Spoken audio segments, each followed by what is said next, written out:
प्रकाश आंबेडकरांचं सूत पवार ठाकरेंसोबत जुळलं नाही. अर्थ एकच, यावेळी सुद्धा फटका बसतोय.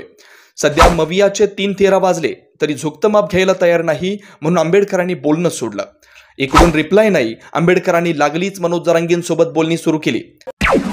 नेमकं घडलंय काय? अखेर महाविकास आघाडीत जे व्हायचं तेच झालं. प्रकाश आंबेडकरांनी महाविकास आघाडीत जाण्याच्या सर्व शक्यता मोडून मनोज जरांगे पाटील व ओबीसी समाजाचे नेते प्रकाश शेंडगे यांच्या मदतीनं आपली स्वतंत्र चूल मांडण्याचा निर्णय घेतलाय.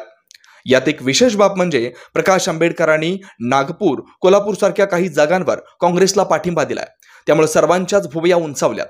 एकीकडे महाविकास आघाडीत जायचं नाही आणि दुसरीकडे आघाडीतीलच काँग्रेसला काही जागांवर मदत करायची. मग प्रकाश आंबेडकरांचा आघाडीतील कोणत्या पक्षांवर नाराजी आहे, याबाबत आता प्रश्न विचारले जात आहेत. प्रकाश आंबेडकरांनी आपल्या उमेदवारांची यादी जाहीर केली. यात कोणत्या पक्षाला सर्वाधिक फटका बसतो हे पाहणं महत्त्वाचं ठरणार आहे. पहिला मतदारसंघ आहे बुलढाणा. प्रकाश आंबेडकर यांनी बुलढाण्यातून वसंत मगर यांना उमेदवारी दिली. ते माळी समाजाचे आहेत. उद्धव ठाकरे यांनी बुलढाण्यातून नरेंद्र खेडेकर यांना उमेदवारी जाहीर केली. सध्याचे खासदार प्रतापराव जाधव यांना उमेदवारी मिळाल्यास या ठिकाणी तिरंगी लढत होऊ शकते. वंचितचे वसंत मगर यांनी 1990 आणि 1995ला शिवसेना आणि भारिपकडून निवडणूक लढवली होती. बुलढाण्यात वंचितची ताकद चांगली आहे. बुलढाणा मतदारसंघात एससी मतदारांची संख्या 19% तर एसटी 5% व मुस्लिम मतदार 12% आहे. वंचितने जाहीर केलेली दुसरी जागा आहे चंद्रपूरची. इथून राजेश बेले यांना उमेदवारी मिळाली. राजेश बेले यांनी 19 मार्चलाच प्रकाश आंबेडकर यांच्या उपस्थितीत वंचित बहुजन आघाडीमध्ये प्रवेश केला होता. राजेश बेले हे चंद्रपूर भागात पर्यावरणवादी आणि आरटीआय कार्यकर्ते म्हणून प्रसिद्ध आहेत. सध्या चंद्रपूर मतदारसंघातून भाजपने राज्याचे वनमंत्री सुधीर मुनगंटीवार यांना उमेदवारी दिली, तर काँग्रेसने दिवंगत खासदार बाळू धानोरकर यांच्या पत्नी प्रतिभा धानोरकर यांना संधी दिली आहे. चंद्रपूर लोकसभेत तब्बल 18.6% एसटी समाज आहे. या ठिकाणी तेली समाजाचं मतदान हे लक्षणीय आहे. पुढची जागा आहे अकोल्याची. अकोला हे प्रकाश आंबेडकर यांचं होमग्राऊंड समजलं जातं. पुन्हा एकदा ते अकोल्यातूनच लोकसभेच्या रणांगणात उतरलेत.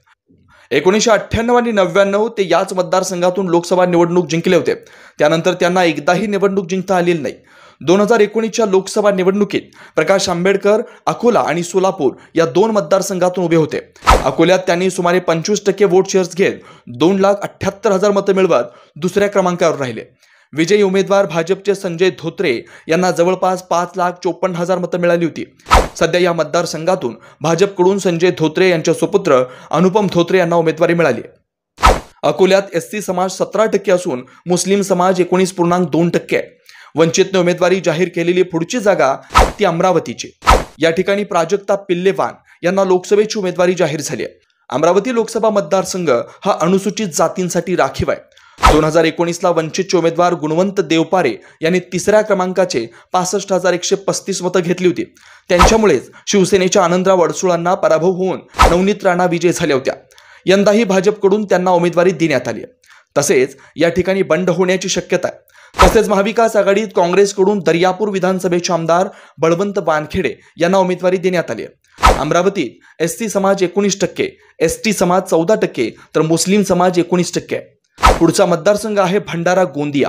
भंडारा गोंदियातून वंचितकडून संजय केवत यांना उमेदवारी जाहीर करण्यात आली. संजय केवत हे यापूर्वी बहुजन समाज पार्टीचे होते. त्यांनी 2019 मध्ये साकोली विधानसभा मतदारसंघातून निवडणूक लढवली होती. दुसरीकडे या ठिकाणी भाजपकडून सुनील मेंढे आणि काँग्रेसकडून प्रशांत पडोळे यांना उमेदवारी मिळाली. पुढचा मतदारसंघ आहे वर्धा. वर्धेत वंचितकडून प्राध्यापक राजेंद्र साळुंखे यांना संधी मिळाली. भाजपने या ठिकाणी विद्यमान खासदार रामदास तडस यांना उमेदवारी दिली. त्यामुळे या ठिकाणी तेली विरुद्ध कुणबी अशी लढत होऊ शकते. यवतमाळ वाशिम लोकसभा मतदारसंघातून वंचितने प्रतापराव पवार यांना उमेदवारी दिली. या ठिकाणी उद्धव ठाकरे गटाच्या संजय देशमुख यांना उमेदवारी जाहीर झाली. महायुतीकडून अजून येथे उमेदवार देण्यात आलेला नाही. गडचिरोली चिमूर लोकसभा मतदारसंघ अनुसूचित जमातींसाठी राखीव आहे. या ठिकाणी वंचितने हितेश मडावी यांना उमेदवारी दिली. भाजपने या ठिकाणी अशोक नेते यांना उमेदवारी दिली. मागील लोकसभा निवडणुकीत वंचितने गडचिरोलीमधून 1,10,736 इतकी मतं मिळवली होती. गडचिरोली लोकसभा मतदारसंघात अनुसूचित जाती 12%, अनुसूचित जमाती 30% तर मुस्लिम समाज 2.5% आहे. वंचितने महाविकास आघाडीत न जाता आपली स्वतंत्र चूल मांडली असली तरी याचा सर्वाधिक फायदा महायुतीला होणार असल्याचं बोललं जाते. वंचितमुळे महाविकास आघाडीच्या मतांचं विभाजन होऊन आपोआप त्याचा लाभ महायुतीच्या उमेदवारांना होणार आहे. किंबहुना प्रकाश आंबेडकरांनी स्वतंत्रपणे निवडणूक लढवावी यासाठी महायुतीचे नेते देव पाण्यात बुडून बसले होते, अशीही चर्चा सध्या रंगते.